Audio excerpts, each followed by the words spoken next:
Obras completas de São João da Cruz, doutor da Igreja. Editora Vozes, canal Leconde. Nós estamos aqui na subida do Monte Carmelo, cuja tradução é das Carmelitas Descalças do Convento de Santa Teresa. Caros ouvintes, caso gostem do que aqui será lido, adquiram o livro, por favor. É uma belíssima edição, é uma belíssima obra para se ter em mãos. E caso gostem do meu trabalho, possam, devam e queiram auxiliá-lo, centavos serão muito bem-vindos, seja via Pix, Apoia-se Vaquinha. Também é possível pelo PayPal, ou ainda comprando livros pela lista de desejos da Amazon, ou ainda tornando-se membro aqui do canal. Os links estão todos no descritivo, abaixo deste e dos demais vídeos. Muito obrigada pela presença. Eu peço também encarecidamente para que, por favor, curtam, compartilhem, comentem, inscrevam-se no canal, caso já não tenham feito, pois tudo isso faz muita diferença em termos de engajamento. E eu desejo a todos uma boa escuta. Claro, conto também com a oração de todos vocês e desejo que Deus vos guie, vos abençoe e vos guarde. Seguimos no livro 3º, o último livro aqui da subida do Monte Carmelo. Estamos chegando ao fim. Capítulo 30. Começa a tratar do 5º gênero de bens, que são os sobrenaturais, nos quais a vontade se pode comprazer. Diz em que consistem e como se distinguem dos bens espirituais. De que modo se deve dirigir a Deus o gozo que neles se encontra. Agora é conveniente tratar do 5º gênero dos bens nos quais pode a alma gozar-se, os bens sobrenaturais.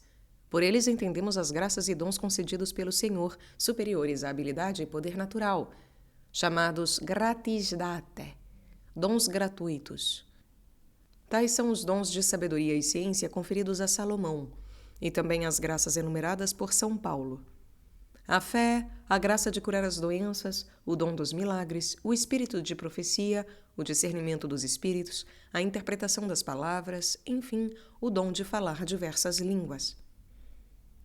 Sem dúvida, todos esses bens são espirituais, como os do 6º gênero, do qual nos ocuparemos mais tarde. Todavia, existe entre eles diferença notável, motivo para distingui-los uns dos outros. O exercício dos bens sobrenaturais tem por fim imediato a utilidade do próximo, e é para esse proveito e fim que Deus os concede, conforme diz São Paulo. E a cada um é dada a manifestação do Espírito para proveito dos demais. Isso se aplica a essas graças. Os bens espirituais, porém, têm por objetivo somente as relações recíprocas entre Deus e a alma, pela união do entendimento e da vontade, conforme explicaremos mais adiante. Assim, pois, há diferença entre o objeto de uns e outros. Os bens espirituais visam só o Criador e a alma, enquanto os sobrenaturais se aplicam às criaturas. Diferem também quanto à substância e, por conseguinte, quanto à operação, sendo, portanto, necessário estabelecer certa divisão na doutrina. Falemos agora das graças e dos dons sobrenaturais, no sentido aqui dado. Para purificar a vã complacência que a alma neles pode achar, vem a propósito assinalar 2 proveitos desse gênero de bens, um temporal e outro espiritual. O primeiro, temporal, é curar doentes, dar a vista a cegos, ressuscitar mortos, expulsar demônios, anunciar o futuro aos homens e outros semelhantes benefícios. O segundo é eterno e consiste em tornar Deus mais conhecido e servido, seja por quem opera esses prodígios, seja pelos que deles são objetos ou testemunhas. Quanto ao proveito temporal, pode-se dizer que as obras sobrenaturais e os milagres pouca ou nenhuma complacência merecem da alma, porque, excluído o proveito espiritual, pouca ou nenhuma importância tem para o homem, pois em si mesmos não são meio para unir a alma com Deus, como é somente a caridade. Com efeito, essas obras e maravilhas sobrenaturais não dependem da graça santificante e da caridade naqueles que as exercitam. Seja Deus as conceda verdadeiramente, apesar da maldade humana, como fez ao ímpio Balaão e a Salomão, seja quando exercidos falsamente pelos homens, com a ajuda do demônio, como sucedia a Simão Mago, ou ainda pelas forças ocultas da natureza. Ora, se entre tais graças extraordinárias algumas houvesse de proveito para quem as pratica, evidentemente seriam as verdadeiras, concedidas por Deus, e estas excluindo o seu proveito espiritual, claramente ensina a São Paulo o seu valor, dizendo: se eu falar as línguas dos homens e dos anjos e não tiver caridade, sou como metal que soa, ou como sino que tine. E se eu tiver o dom da profecia e conhecer todos os mistérios e quanto se pode saber, e se eu tiver toda a fé até ao ponto de transportar montes e não tiver caridade, nada sou. Muitas almas que receberam esses dons extraordinários e neles puseram a sua estima, pedirão ao Senhor, no último dia, a recompensa que julgam ter merecido por eles, dizendo: Senhor, não profetizamos em teu nome? E em teu nome obramos muitos prodígios? E a resposta será: apartai-vos de mim, os que obrais a iniquidade. Portanto, jamais deve o homem comprazer-se em possuir tais dons, a não ser pelo lucro espiritual que deles pode tirar, isto é, em servir a Deus com caridade verdadeira, pois aí está o fruto da vida eterna. Por essa razão, nosso Salvador repreendeu seus discípulos quando mostravam muita alegria por terem expulsado os demônios. Entretanto, não vos alegreis de que os espíritos se vos submetam, mas alegrai-vos de que os vossos nomes estejam escritos no céu. O que em boa teologia significa: gozai-vos somente de que estejam vossos nomes escritos no livro da vida. Seja esta a conclusão. A única coisa na qual pode o homem comprazer-se é a de estar no caminho da vida eterna, fazendo todas as suas obras em caridade. Tudo, pois, que não é amor de Deus, que proveito traz e que valor tem diante dele? E o amor não é perfeito quando não é o bastante forte e discreto em purificar a alma no gozo de todas as coisas, concentrando-o unicamente no cumprimento da vontade de Deus. O amor não é perfeito quando não é bastante forte e discreto em purificar a alma no gozo de todas as coisas, concentrando-o unicamente no cumprimento da vontade de Deus. Deste modo se une a vontade humana com a divina por meio destes bens sobrenaturais. Capítulo 31. Dos prejuízos causados à alma quando põe o gozo da vontade neste gênero de bens. A meu parecer, 3 são os danos principais em que a alma pode cair colocando o seu gozo nos bens sobrenaturais: enganar e ser enganada, sofrer detrimento na fé e deixar-se levar pela vanglória ou alguma vaidade.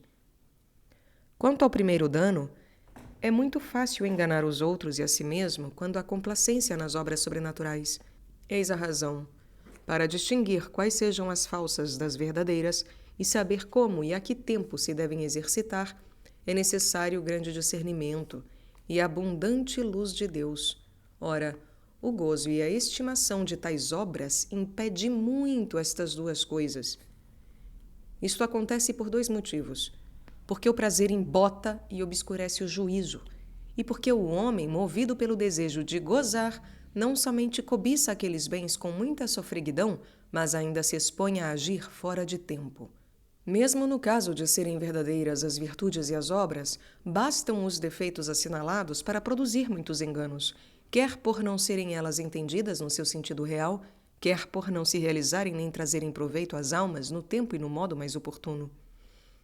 É verdade que Deus, distribuidor dessas graças sobrenaturais, as concede juntamente com a luz e o impulso para obrá-las na ocasião e maneira mais conveniente. Todavia, o homem ainda pode errar muito, devido à imperfeição e ao espírito de propriedade que nelas tem, não as usando com a perfeição exigida pelo Senhor e conforme a vontade de Deus. A história de Balaão confirma o que dizemos. Quando este falso profeta se determinou, contra as ordens de Deus, a ir maldizer o povo de Israel, o Senhor, indignado, o queria matar. Também São Tiago e São João, levados por um zelo indiscreto, queriam que caísse fogo do céu sobre os samaritanos, pelo fato de recusarem a hospitalidade a nosso Salvador, mas foram logo repreendidos por ele. Daí se vê claramente como estes espíritos de que vamos falando determinam-se a fazer tais obras fora do tempo conveniente, movidos por secreta paixão de imperfeição, envolta em gozo e estima delas. Quando não há semelhante imperfeição, as almas esperam o impulso divino para realizar essas obras, e só as fazem segundo o modo e o momento requerido pelo Senhor, pois até então não convém agir. Deus, por isso, queixava-se de certos profetas por Jeremias, dizendo: Eu não enviava estes profetas, e eles corriam. Não lhes falava nada, e eles profetizavam. Acrescentando: Enganaram ao meu povo com a sua mentira e com seus milagres, não os havendo eu enviado nem dado ordem alguma. Em outro trecho diz ainda que eles tinham visões apropriadas à tendência do seu espírito, e que eram essas precisamente as que divulgavam. Esses abusos não se dariam se os tais profetas não tivessem misturado o abominável afeto de propriedade a estas obras sobrenaturais. Pelas citações feitas, podemos reconhecer que o dano deste gozo leva o homem a usar de modo iníquo e perverso dessas graças divinas, como Balaão e os que faziam milagres para enganar o povo, e, além disso, induz a temeridade de usar delas sem as haver recebido de Deus. Deste número foram os que profetizavam e publicavam as visões da sua fantasia, ou aquelas que tinham por autor o demônio. Este, o demônio, com efeito explora imediatamente a disposição desses homens afeiçoados aos favores extraordinários. Fornece-lhes abundante matéria neste vasto campo, exercendo as suas malignas influências sobre todas as suas ações, e eles assim enfunam as velas para vogar livremente com desaforada ousadia nestas prodigiosas obras. O mal não para aí. O gozo e a cobiça desses bens levam essas pessoas a tais excessos que, se antes tinham feito pacto oculto com o demônio, porque muitos fazem coisas extraordinárias por este meio, chegam ao atrevimento de se entregar então a ele por pacto expresso e manifesto, tornando-se seus discípulos e aliados. Daí saem os feiticeiros, encantadores, mágicos, adivinhos e bruxos. Para cúmulo do mal, esta paixão de gozo nos prodígios extraordinários leva a ponto de se querer comprar a peso de dinheiro as graças e os dons de Deus, a modo de Simão Mago, para fazê-lo servir ao demônio. Esses homens procuram ainda apoderar-se das coisas sagradas, e não se pode dizê-lo sem tremer, ousam tomar até os divinos mistérios, como já tem sucedido, sacrilegamente usurpando o adorável corpo de nosso Senhor Jesus Cristo, para uso de suas próprias maldades e abominações. Digne-se Deus mostrar e estender até eles a sua infinita misericórdia. Cada um de nós bem pode compreender quão perniciosas para si mesmas e quão prejudiciais à cristandade são estas pessoas. Observemos de passagem que todos aqueles magos e adivinhos do povo de Israel, aos quais Saul mandou exterminar, caíram em tantas abominações e enganos porque quiseram imitar os verdadeiros profetas de Deus. O cristão, pois, dotado de alguma graça sobrenatural, deve acautelar-se de pôr aí o seu gozo e estimação, não buscando obrar por este meio. Porque Deus, que lhe a concedeu sobrenaturalmente para a utilidade da sua igreja ou dos seus membros, movê-lo-á também sobrenaturalmente quando e como lhe convier. O Senhor que mandava aos seus discípulos não se preocupassem do que nem como haviam de falar, o Senhor que mandava aos seus discípulos que não se preocupassem do que nem como haviam de falar, quando se tratasse de coisa sobrenatural da fé, quer também que nestas coisas sobrenaturais o homem espere a moção interior de Deus para agir, pois na virtude do Espírito Santo é que se opera toda a virtude. Embora os discípulos houvessem recebido de modo infuso as graças e os dons celestes, conforme se lê nos Atos dos Apóstolos, ainda assim fizeram oração a Deus, rogando-lhe que fosse servido de estender sua mão para obrar por meio deles prodígios e curas de doentes, a fim de introduzir nos corações a fé de nosso Senhor Jesus Cristo. O segundo dano que pode provir do primeiro é detrimento a respeito da fé, de duas maneiras. A primeira quanto ao próximo. Como, por exemplo, se uma pessoa se dispõe a fazer milagres ou maravilhas fora de tempo ou sem necessidade, não somente tenta a Deus, o que é grave pecado, como ainda poderá fazer com que o efeito não corresponda à sua expectativa. Os corações, desde logo, serão expostos a cair no descrédito ou no desprezo da fé. Porque, embora o milagre se realize, e Deus assim o permita por motivos só dele conhecidos, como fez com a pitonisa de Saul, se é verdade que foi Samuel que ali apareceu, nem sempre acontecerá assim. E quando acontecer realizar-se o prodígio, não deixam de errar os que o fazem e de terem culpa, pois usam dessas graças quando não é conveniente. A segunda maneira é que o homem pode sentir em si mesmo detrimento em relação ao mérito da fé. A estima exagerada dos milagres, cujo poder lhe foi dado, desvia-o muito do hábito substancial da fé, que por si mesma é hábito obscuro. E assim, onde abundam os prodígios e os fatos sobrenaturais, há menos merecimento em crer. A esse propósito, diz-nos São Gregório, a fé é sem mérito quando a razão humana e a experiência lhe servem de provas. Por este motivo, Deus só opera tais maravilhas quando são absolutamente necessárias para crer. A fim de que os seus discípulos não perdessem o mérito da fé quando tivessem experiência da sua ressurreição, nosso Senhor, antes de se lhe mostrar, fez várias coisas para induzi-los a crer sem o verem. A Maria Madalena primeiramente mostrou vazio o sepulcro e depois lhe fez ouvir dos anjos a notícia desse mistério, porque a fé vem pelo ouvido, como diz São Paulo. E assim esta santa deveria acreditar antes ouvindo do que vendo.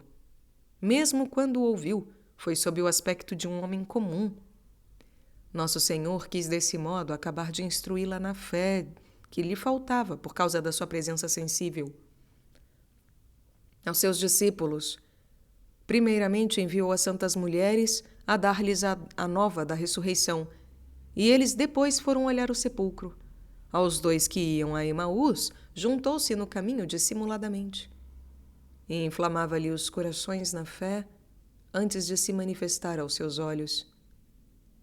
Enfim, repreendeu a todos os seus apóstolos reunidos, por não acreditarem na palavra do que lhes tinham anunciado a sua ressurreição. E a São Tomé, porque quis ter experiência tocando nas suas chagas, censurou o Senhor quando lhe disse: Bem-aventurados os que não viram e creram. Vemos, portanto, que não é condição de Deus fazer milagres. Não é condição de Deus fazer milagres. Antes, ele os faz quando não pode agir de outro modo. Foi por isso que censurou aos fariseus: Vós, se não vedes milagres e prodígios, não credes. As almas cuja afeição se emprega nessas obras sobrenaturais sofrem grande prejuízo quanto à fé. E o terceiro dano é cair ordinariamente a alma na vanglória ou em alguma vaidade, quando quer gozar em tais obras extraordinárias. O próprio prazer por essas maravilhas já é vaidade, não sendo proporcionado puramente em Deus e para Deus. Eis por que nosso Senhor repreendeu seus discípulos quando manifestaram alegria por terem subjugado os demônios. Jamais lhes dirigiria esta reprimenda se não fosse vão tal gozo. Tomo a liberdade, meus caros, de completar o doutor aqui. No seguinte, lembrando-nos do seguinte, aqui ele fala da primeira pessoa, né, de como nós devemos abrir mão do desejo de fazer milagres, de obrar sobrenaturalmente e manifestar coisas sobrenaturais. Existe um outro motivo para abrirmos mão também das coisas sobrenaturais, dos sinais, que é o seguinte: com isso nós podemos induzir e servir de queda para o próximo, que pode passar a nos idolatrar e inclusive a se vangloriar de conhecer uma pessoa supostamente santa, etc., e cair em erro de idolatria, em tentação de exaltação da pessoa, inclusive caindo no erro em que caíram aqueles que chamaram São Paulo e São Barnabé de deuses. Então, meus caros, eis mais um motivo para abrirmos mão dos afetos em relação às coisas sobrenaturais e manifestações de milagres, etc., para que o próximo não caia também no erro de idolatria e de má compreensão daquilo que de fato é de Deus. Capítulo 32. Dos proveitos resultantes da abnegação do gozo nas graças sobrenaturais. A alma, além das vantagens encontradas livrando-se dos 3 danos assinalados, adquire, pela privação de gozo nas graças sobrenaturais, 2 proveitos muito preciosos. O primeiro é glorificar e exaltar a Deus. O segundo, exaltar-se a si mesmo. Efetivamente, de 2 modos é Deus exaltado na alma. Primeiramente, desviando o coração e a afeição da vontade de tudo o que não é Deus, para fixá-los unicamente nele. Chegar-se-á o homem ao cimo do coração e Deus será exaltado. O sentido destas palavras de Davi já foi referido no começo do tratado sobre a noite da vontade.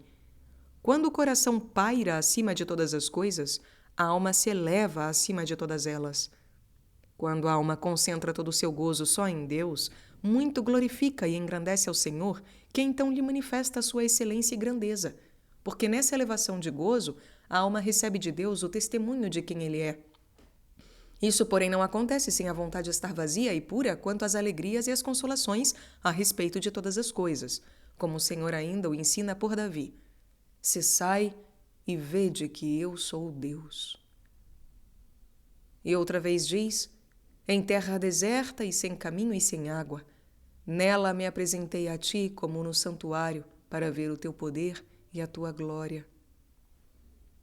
Se é verdade que Deus é glorificado pela completa renúncia à satisfação de todas as coisas, muito mais exaltado será no desprendimento dessas outras coisas mais prodigiosas, quando a alma põe somente nele o seu gozo, porque são graças de maior entidade, sendo sobrenaturais. E deixá-las para estabelecer unicamente em Deus a sua alegria, será atribuir a Ele maior glória e maior excelência do que a elas. Quanto mais nobres e preciosas são as coisas desprezadas por outro objeto, mais se mostra estima e rende-se homenagem a este último. Além disto, no desapego da vontade nas obras sobrenaturais, consiste o segundo modo de exaltar a Deus, pois quanto mais Deus é crido e servido sem testemunhos e sinais, tanto mais é exaltado pela alma, porque ela crê de Deus mais do que os sinais e os milagres lhe poderiam dar a entender. E o segundo proveito, como dissemos, faz a alma exaltar-se a si mesma, afastando a vontade de todos os testemunhos e de todos os sinais aparentes, eleva-se em fé muito mais pura, a qual Deus lhe infunde e aumenta com maior intensidade. Ao mesmo tempo, o Senhor faz crescer na alma as 2 outras virtudes teologais, a esperança e a caridade. A alma goza então de sublimes e divinas notícias, por meio deste hábito obscuro da fé em total desapego. Experimenta grande deleite de amor pela caridade que lhe faz gozar unicamente de Deus vivo, e mediante a esperança permanece satisfeita quanto à memória. Tudo isso constitui admirável proveito, essencial e diretamente necessário à perfeita união da alma com Deus. Capítulo 33 começa a tratar do 6º gênero de bens nos quais pode a vontade se comprazer. Diz quais são e faz a primeira classificação deles. Sendo o intuito de nossa obra encaminhar a alma pelos bens espirituais até a divina união com Deus, agora tratando do 6º gênero de bens, isto é, dos bens espirituais que melhor contribuem para esse fim, é necessário, tanto eu como o leitor, os considerarmos com muita advertência. É muito certo e comum algumas pessoas, por falta de ciência, servirem-se dos bens espirituais só para a satisfação do sentido, permanecendo o espírito vazio. Dificilmente se encontrará quem não tenha o espírito em grande parte prejudicado por esse domínio do sentido, que toma para si as realidades espirituais e as absorve antes de chegarem ao mesmo espírito, deixando-o deste modo vazio e árido.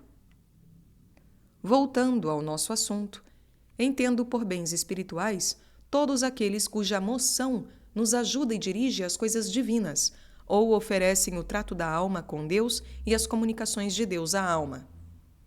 Começo a fazer a divisão deles pelos gêneros supremos.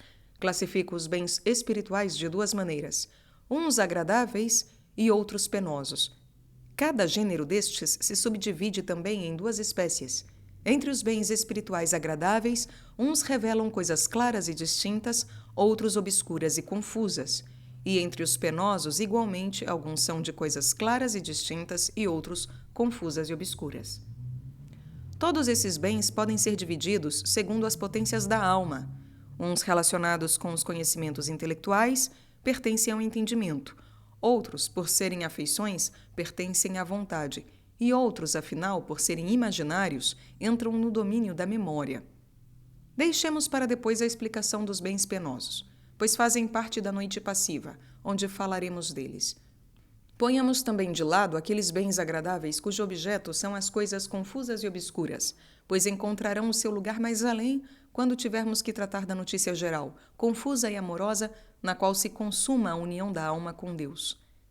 No segundo livro, quando estabelecemos as divisões entre os conhecimentos do entendimento, fizemos menção dessa notícia geral, adiando intencionalmente esse assunto para estudá-lo no fim de tudo. Trataremos agora dos bens agradáveis, que são de coisas claras e distintas. Capítulo 34. Dos bens espirituais que podem distintamente cair no entendimento e memória. Como deve a vontade proceder no gozo que aí encontra? Não pouco teríamos que fazer aqui com o grande número das apreensões da memória e do entendimento, ensinando à vontade como proceder acerca do gozo nelas encontrado, se não houvéramos tratado largamente de tudo isso no segundo e terceiro livro. Efetivamente, já indicamos aí o modo de dirigir essas duas potências para a união divina, através dessas apreensões. Da mesma forma, deve proceder a vontade. Por este motivo, não é necessário repetir aqui tudo quanto já foi dito. Basta ensinar que, assim como a memória e o entendimento devem renunciar a todas as ditas apreensões, a vontade, por sua vez, se há de despojar do gozo oferecido por elas. A mesma atitude das duas primeiras potências a respeito de todas as apreensões distintas deve ser a da vontade, porque o entendimento e as outras potências nada podem admitir ou negar sem o consentimento da vontade.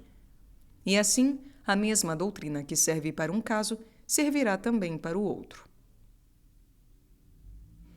Veja-se, portanto, nos lugares referidos tudo quanto aqui se requer, observando que a alma incorrerá em todos os danos e perigos ali declarados, se não souber encaminhar o gozo da vontade para Deus, no meio de todas as apreensões. Capítulo 35. Dos bens espirituais agradáveis, que podem ser objeto claro e distinto da vontade. De quantas espécies são? Podemos reduzir a 4 gêneros todos os bens nos quais a vontade pode distintamente comprazer-se. Os que nos movem à devoção, os que nos incitam a servir a Deus, os que nos dirigem a Ele e os que nos levam à perfeição. Trataremos de cada um segundo esta ordem, começando pelos primeiros, a saber, as imagens e retratos dos santos, os oratórios e cerimônias religiosas. Pode haver, quanto a essas imagens e quadros, muita vaidade e gozo inútil. Sendo tão importantes para o culto divino e tão necessário para mover a vontade à devoção, como demonstra o uso e a aprovação da Santa Igreja, e, portanto, convém-nos aproveitarmos desse meio para despertar a nossa tibieza, todavia, muitas pessoas põem muito mais gozo na pintura e ornato exterior do que no seu significado.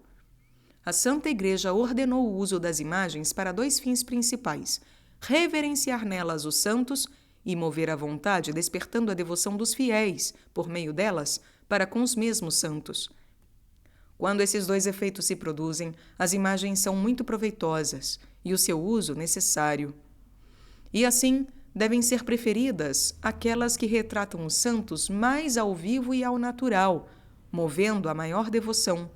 Só este motivo justifica a preferência, e não o preço e curiosidade do feitio ou ornato exterior.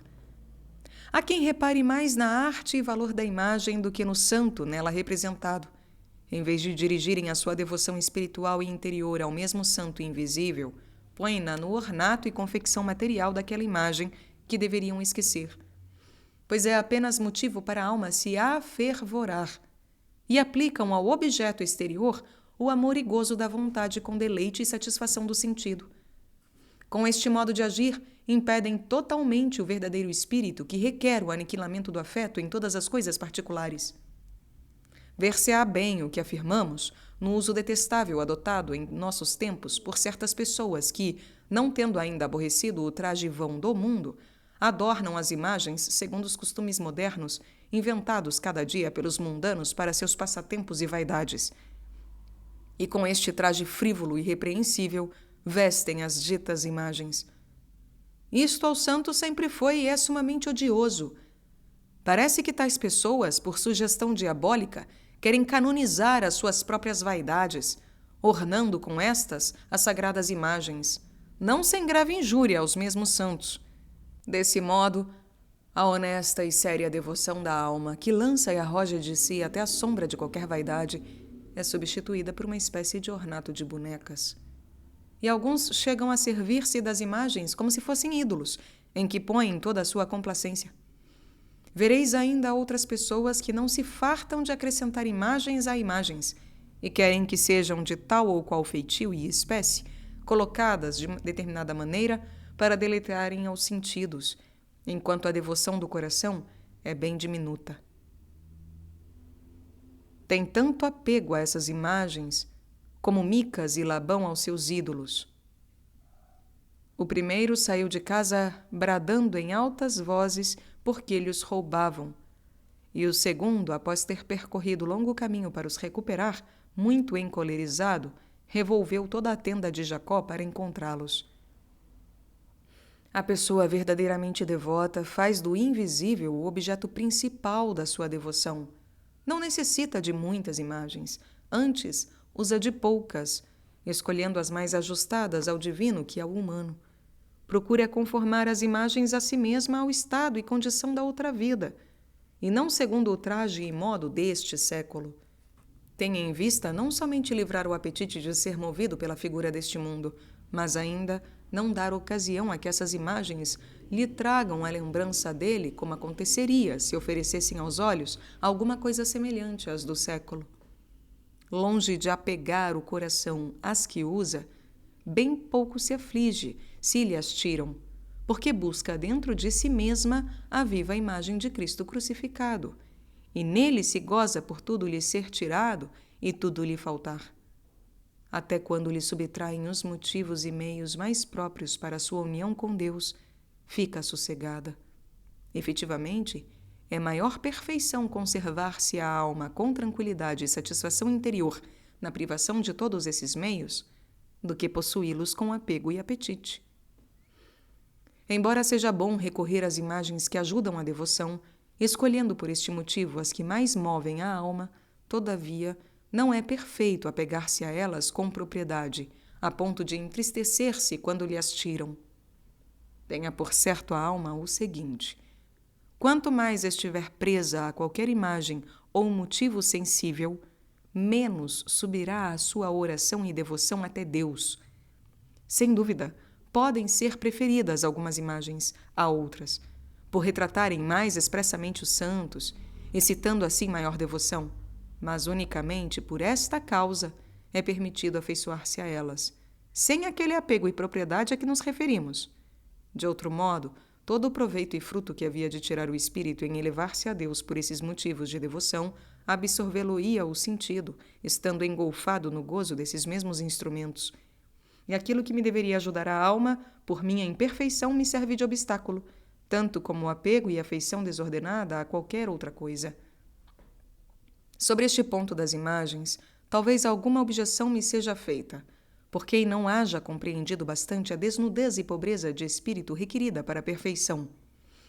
Mas nada se pode opor certamente ao reconhecer a imperfeição muito comum insinuada na escolha dos rosários. É raro encontrar pessoa que não tenha alguma fraqueza a esse respeito, desejando que sejam de tal forma e não de outra, de cor determinada, preferindo um metal a outro, com tal ou tal ornamento, etc. No entanto, Deus não ouve mais favoravelmente as orações feitas com este ou aquele, pois a matéria do objeto não tem importância alguma. As orações ouvidas por Deus são de preferência as que saem de um coração simples e verdadeiro, cuja única pretensão é agradar ao Senhor, sem cuidar deste ou daquele rosário, a não ser por causa das indulgências. Tal o modo e condição da nossa vã cobiça, que em tudo quer fazer presa, como bicho roedor come as partes sãs, e nas coisas boas e más faz o seu ofício. Com efeito, que significa a tua predileção por um rosário curiosamente trabalhado? E por que preferes seja desta matéria e não de outra, senão para assim satisfazer o teu gosto? Por que escolhes esta imagem de preferência àquela, hein? Pelo motivo do seu preço, da sua arte, sem reparar se te inflamará mais no amor divino? Certamente, se empregasses teu apetite e gozo somente em amar a Deus, serias indiferente a isto ou a aquilo.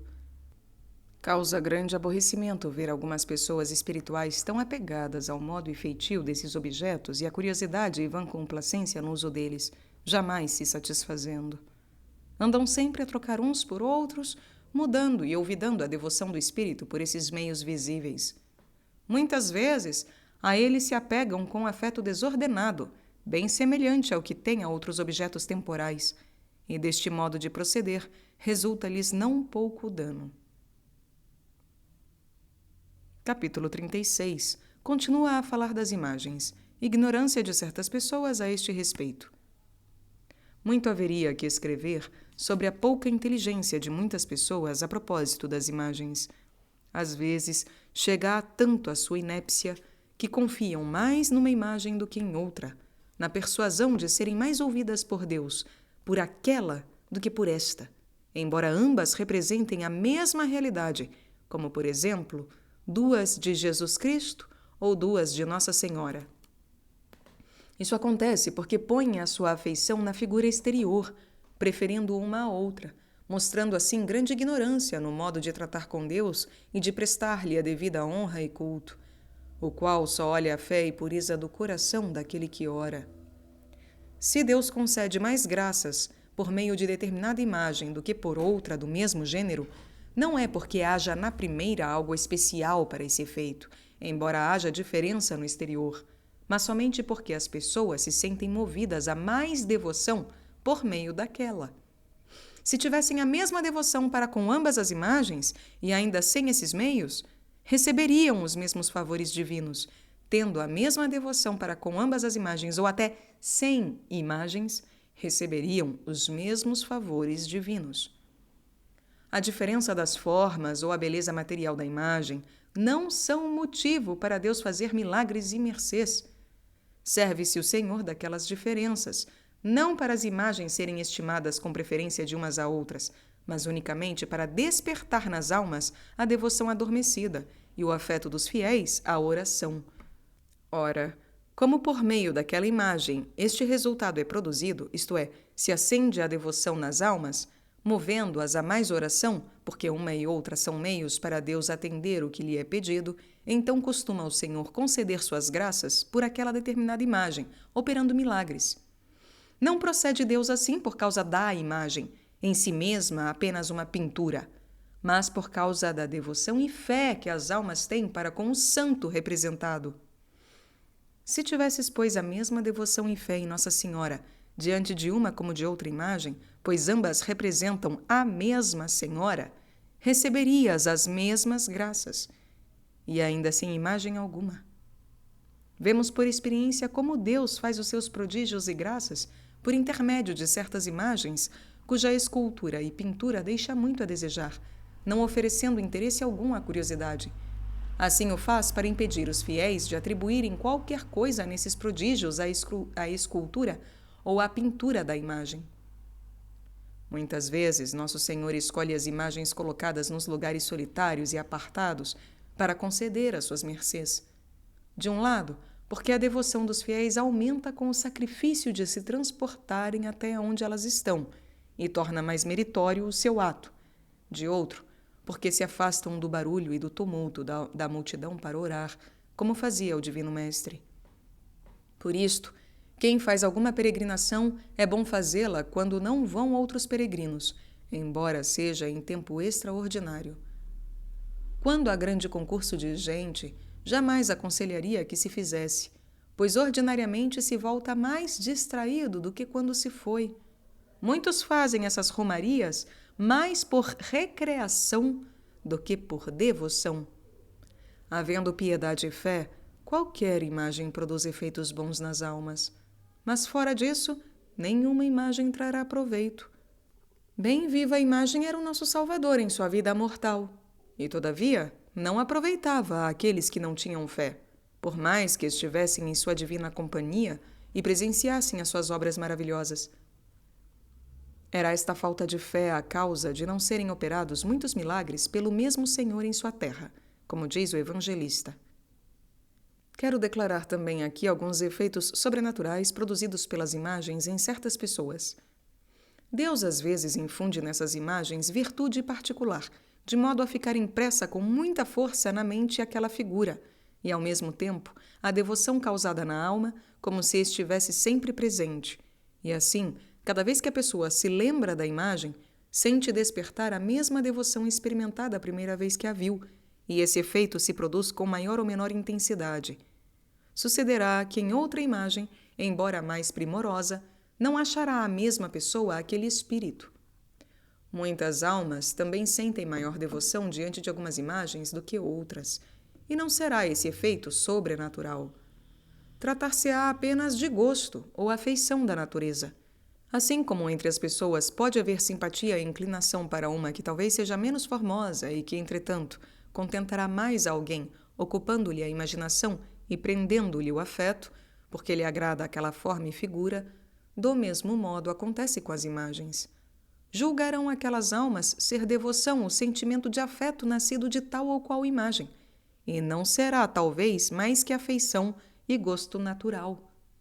Outras vezes, olhando uma imagem, parece-lhes vê-la mover-se ou fazer sinais, e se lhes manifestar por qualquer modo ou lhe falar.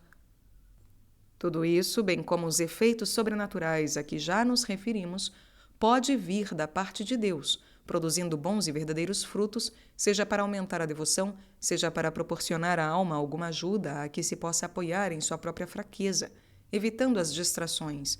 Mas muitas vezes são astúcias do demônio, com o fim de prejudicar e iludir as almas. Portanto, daremos doutrina sobre esta matéria no capítulo seguinte.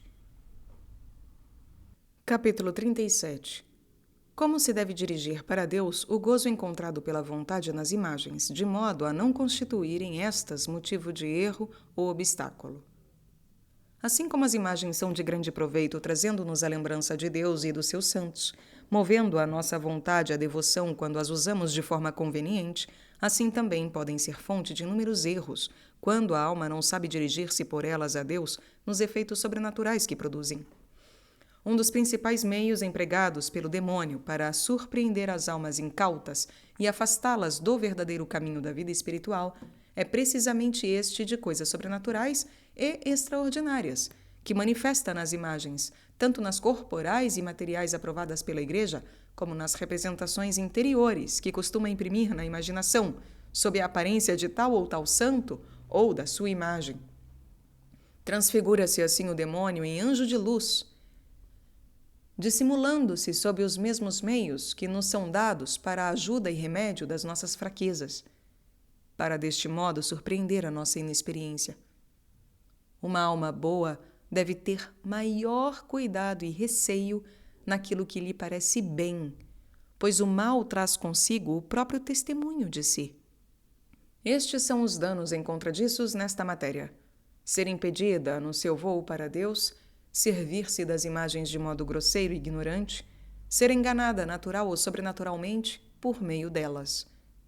Para evitá-los e também para purificar o gozo da vontade no uso das imagens, dirigindo-se por elas a Deus conforme a intenção da Igreja, só uma advertência basta à alma. Já que as imagens nos servem de motivo para o invisível, é necessário que a afeição e o gozo da vontade se encaminhem exclusivamente à realidade por essas imagens representadas. Portanto, tenha o fiel este cuidado. Vendo a imagem, não queira embeber o sentido naquela figura, seja corporal ou imaginária, bem lavrada ou ricamente ornada, quer lhe inspire devoção sensível ou espiritual, quer lhe manifeste sinais extraordinários. Não faça caso desses acidentes, nem se detenha na imagem, mas eleve o espírito para o invisível que ela representa, aplicando o sabor e o gozo da vontade em Deus com oração e devoção interior a Ele, ou ao santo que ali é invocado. Não deixe o sentido ficar preso à pintura, impedindo o espírito de voar à realidade viva. Desta maneira, a alma não será enganada, porque não se prenderá ao que lhe disser a imagem. Elevar-se-á, ao contrário, acima do sentido, e pelo espírito com grande liberdade até Deus. E também não terá mais confiança numa imagem do que em outra.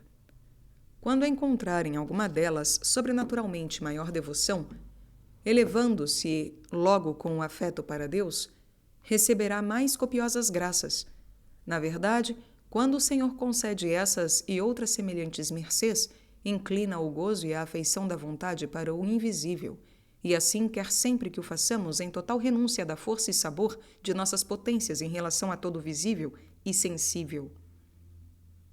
Capítulo 38 continua a explicar os bens que movem a alma à devoção, oratórios e lugares consagrados à oração. Parece-me ter já demonstrado quanta imperfeição pode ter o espiritual quando se detém nos acessórios das imagens, e como a imperfeição é talvez mais perigosa, porque, sob o pretexto de serem coisas santas, as almas se acreditam em segurança, refreando menos o atrativo natural de propriedade. Enganam-se assim frequentemente no gosto experimentado no uso desses objetos piedosos, imaginando-se cheios de devoção, quando, porventura, apenas se trata de tendência e apetite natural, que se aplica a esses objetos como se poderia aplicar a outros. Comecemos a falar dos oratórios. Certas pessoas acrescentam imagens sobre imagens no seu oratório, comprazendo-se na ordem e ornamentação com que dispõem em tudo, para ficar o mesmo oratório bem adornado e atraente. Quanto a Deus, não pensam em reverenciá-lo mais e, pelo contrário, cuidam menos disso, porque empregam todo o gozo e complacência naquelas pinturas e ornatos, desviando-o da realidade invisível, como dissemos. Sem dúvida, todo ornamento e decoração e toda reverência para com as imagens é sempre pouca. Por isso, aqueles que as tratam com pouco respeito e veneração são dignos de censura, bem como os pintores e escultores que as fazem tão grosseiras e imperfeitas que antes tiram a devoção do que a aumentam.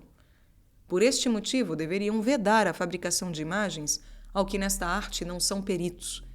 Não obstante, que relação existe entre o culto oferecido às imagens e o espírito de propriedade, apego e apetite nesses ornamentos e atavios exteriores que de tal maneira cativam o teu sentido a ponto de impedirem tanto o teu coração de unir-se a Deus e amá-lo, esquecendo tudo por seu amor? Se faltares a este dever por causa daqueles objetos sensíveis, não somente o Senhor deixará de agradecer tudo quanto fazes, mas dar-te-á o castigo merecido, por não teres buscado em tudo o seu divino beneplácito, de preferência ao teu gosto. A festa de entrada triunfal de Nosso Senhor em Jerusalém apoia o que afirmamos. Enquanto o povo recebia com palmas e cantos, Sua Majestade chorava. A causa de suas lágrimas era ver os corações tão afastados dele, acreditando pagar a dívida de reconhecimento por aqueles sinais e manifestações exteriores. Mais faziam festa a si mesmos do que a Deus.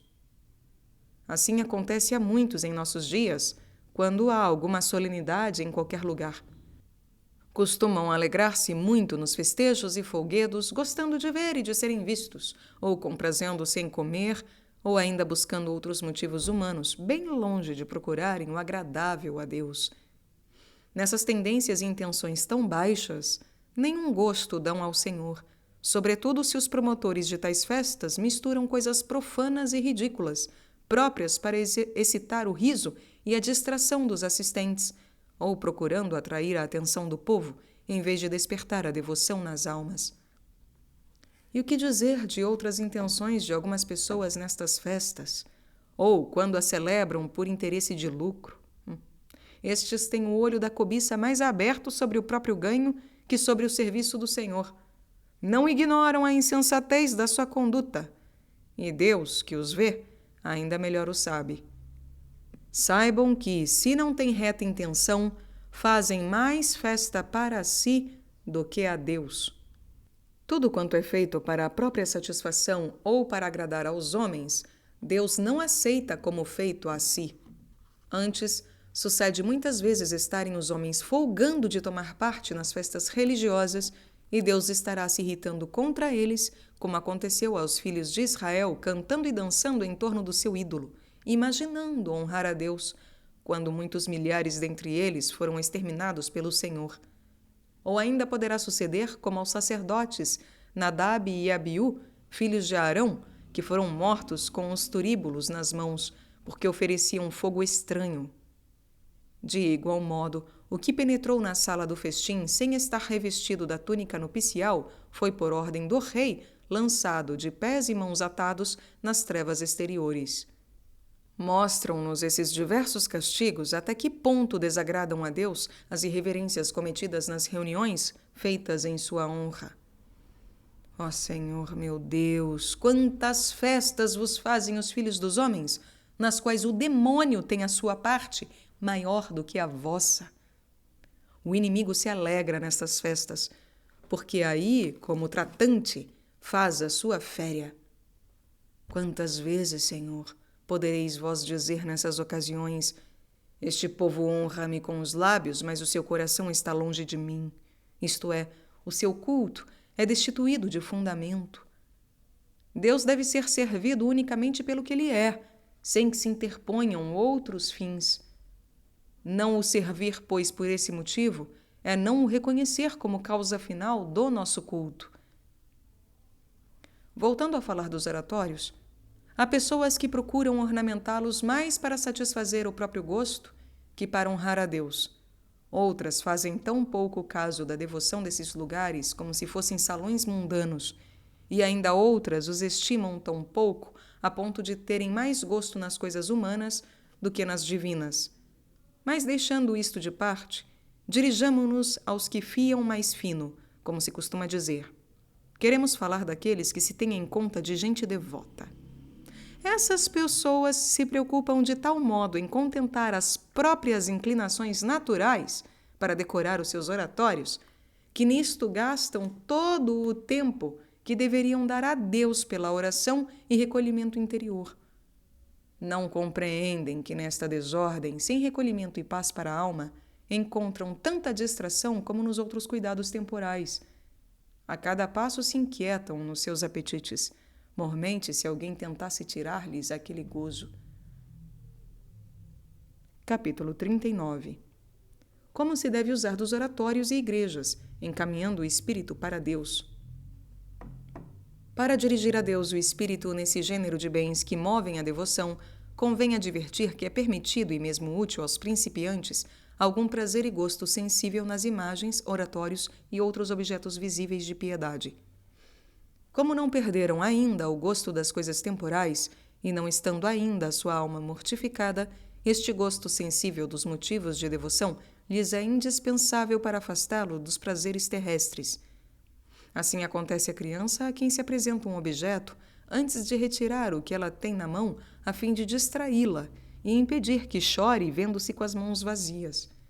Para progredir, porém, na perfeição, é preciso desprender-se até dos gostos e apetites em que a vontade pode comprazer-se, porque o puro espírito não se prende a objeto algum, estabelecendo-se unicamente no recolhimento e trato íntimo com Deus. Se faz uso de imagens e oratórios, é de modo passageiro, e logo se eleva a Deus, esquecendo tudo o que é sensível. É bom escolher para a oração os lugares mais aptos para tal exercício. Contudo, deve-se escolher, de preferência, aqueles que menos embaraçam os sentidos e o espírito para a união com Deus. Pode-se aplicar a esse respeito a palavra de Nosso Senhor à samaritana, quando esta lhe perguntou qual era o lugar mais adequado para a oração, se o templo ou o monte. Jesus respondeu que a qualidade da verdadeira oração não estava dependendo de um ou de outro lugar, mas que o Pai se agradava daqueles que o adoravam em espírito e em verdade. Podemos concluir dessas palavras que, embora as igrejas e os oratórios se destinem, sem dúvida, exclusivamente à prece e sejam apropriados para a oração, todavia, para o íntimo trato da alma com Deus, deve ser dada a preferência aos lugares que menos possam ocupar e prender o sentido. Não existe razão para certas pessoas escolherem sítios agradáveis e amenos. Em vez de recolherem o espírito em Deus, antes o detêm em recreação e gosto sensível. Um lugar solitário e mesmo agreste facilita mais a oração, pois o espírito, não sendo retido e limitado pelas realidades visíveis, sobe em voo seguro e direto para Deus. Enfim, se os lugares exteriores algumas vezes ajudam o espírito a se elevar, é sempre sob a condição de serem logo olvidados quando a alma se une a Deus. Nosso Salvador, para nos dar o exemplo, escolhia habitualmente para orar os lugares solitários, não favorecendo muitos sentidos, mas antes levando o espírito ao céu, tais como as montanhas que se levantam da terra e ordinariamente são destituídas de vegetação, não oferecendo recreação sensível. Desse modo, o verdadeiro espiritual não cuida senão em procurar o recolhimento interior, sem se prender a tal ou tal lugar, nem a esta ou àquela comodidade, porque isto seria estar atado ao sentido. Busca, porém, esquecer tudo, escolhendo para isto o lugar mais desprovido de objetos e encantos sensíveis, para poder gozar do seu Deus na solidão de toda criatura. É notável ver algumas pessoas espirituais unicamente preocupadas em compor os seus oratórios e dispor os lugares de oração segundo os próprios gostos e inclinações. Não se preocupam com o recolhimento interior, que é o mais importante. Bem pouco espírito possuem, pois se o possuíssem, não poderiam achar gosto nesses modos e maneiras.